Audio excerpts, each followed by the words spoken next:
Welcome to today's Explainer. Today, we're going to completely reframe everything you thought you knew about your child's naughty behavior by digging into the absolute fascinating brain science behind it. If you've ever felt completely drained by a toddler's antics, well, get ready, because we're about to decode the hidden signals of a brain that is literally growing faster right now than it ever will again. Let's be real for a second and validate a totally normal frustration. You know the exact moment. Your toddler throws food from their high chair or looks you dead in the eye while doing the one thing you just told them not to do. It feels like deliberate, calculated defiance, right? But what if these incredibly infuriating moments aren't bad behavior at all? What if they're actually the hidden signals of rapid, high-level brain growth? It all comes down to this. As our source is highly, we usually look at these moments through an adult lens of discipline, and because of that, we completely miss the neurological lens of development that actually explains what's truly going on. When we apply our adult logic to a developing brain, all we see is a misbehaving kid. But when we flip that lens, which is exactly what we're doing throughout this explainer, we see an amazing, rapidly developing human actively building their cognitive foundation. All right, let's jump right into our first behavior, the gravity experiment. You definitely know the drill here. Your baby drops a spoon from the high chair, you pick it up, they drop it again, and watch it fall. It feels like a relentless power struggle. But actually, between 2 and 6 months, this quiet developmental window opens up. Your child is wiring their brain to see if their actions have power and predictability in the world. They aren't trying to annoy you, they're literally testing a physical hypothesis to see if the world works the same way every time. Every time they watch that spoon hit the floor, they are actively building neural pathways for absolutely essential cognitive skills, things like testing cause and effect, problem solving, and building motor planning skills. It looks messy, sure, but it's brilliant. And the reason it seems like they have zero control is simply because their prefrontal cortex, the part of the brain handling impulse control, is still under heavy construction. They are compelled by a massive sensory drive to just figure out how physics works. So instead of getting frustrated, try this science-backed shift. Recognize that drive and accommodate it safely. Give them varied objects with different weights and sounds, maybe a soft cloth or a wooden spoon, so their brain can process different physics. Redirect them to safe actions, like banging a pot instead of the glass window. This way, you satisfy their brain's curiosity and you easily maintain your boundaries. Win-win. Moving right along to behavior number 2, selective hearing.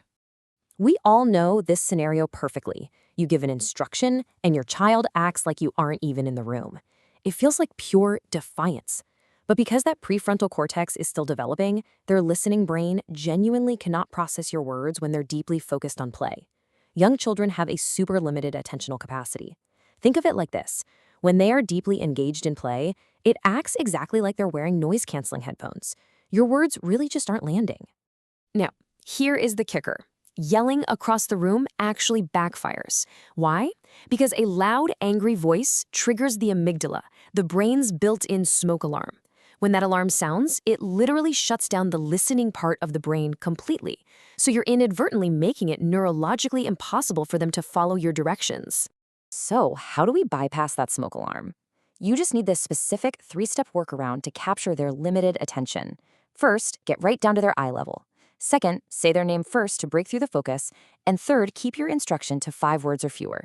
It's an incredibly simple, brain-friendly way to connect.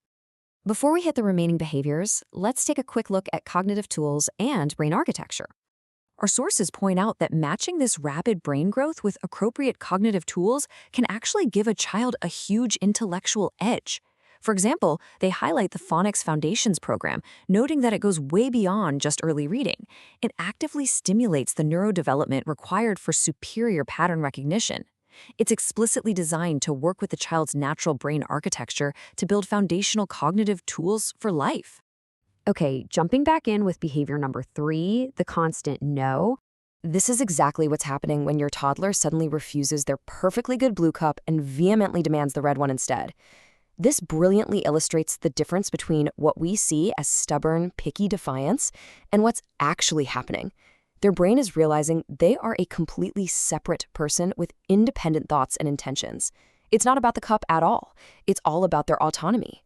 Believe it or not, when they argue with you over a cup or what shirt to wear, they are actively practicing their executive function. They're learning how to make decisions. This is literally a critical building block for future confidence and leadership skills. They are just testing out what it feels like to have an opinion and actually voice it. To satisfy this intense craving for control without losing your boundary, the best shift is to offer a small choice within the rule you firmly set. For instance, you maintain the boundary that they have to have their shoes, but you ask, do you want to put your shoes on right now or carry them to the car? You've given their brain the autonomy it needs while still getting out the door. Moving on to the fourth behavior, social hiding. You're at a gathering, your child hides behind your legs, and you immediately feel that social pressure to tell them to stop being shy and go play. But wait, their nervous system is actually doing exactly what it was designed to do.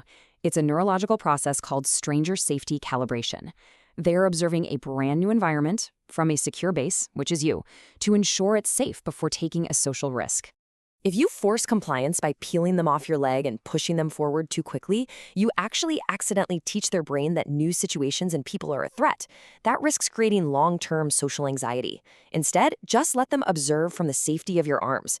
Eventually, their brain is going to signal the all clear, and they'll explore with genuine social confidence. And finally, we arrive at behavior number 5, the evening release cry. The witching hour. Universally known to parents. These are those intense, totally unexplained meltdowns late in the day, even when all their physical needs are met. Our sources gave this incredible quote. Imagine a car skidding on ice. That is your child's nervous system during a tantrum. Their immature brain doesn't have an off switch for stress yet. This meltdown isn't bad behavior. It is simply their nervous system discharging a full day's worth of built-up sensory stimulation. In that chaotic moment, they absolutely do not need a lecture, and they certainly don't need a timeout. What they actually need is to borrow your calm nervous system to settle down. When you stay present and calm instead of punishing them, you literally become the anchor for their skidding car. You are teaching their developing brain how to self-regulate for the rest of their lives. Let's bring this all together. By looking at these 5 distinct challenges, we clearly see how reframing them directly transforms an adult's standard disciplinary reaction into a neurologically supportive response.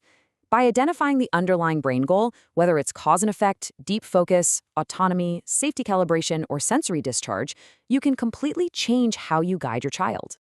So, I'm going to leave you with this final thought, straight from our sources. Take a second to reflect on these 5 behaviors. Which one tests your patience the absolute most? And, armed with this profound new understanding, how might this neuroscience lens completely change your approach tomorrow? Because once you see a growing brain instead of a bad kid, literally everything changes. Thanks so much for joining me on this explainer, and keep learning.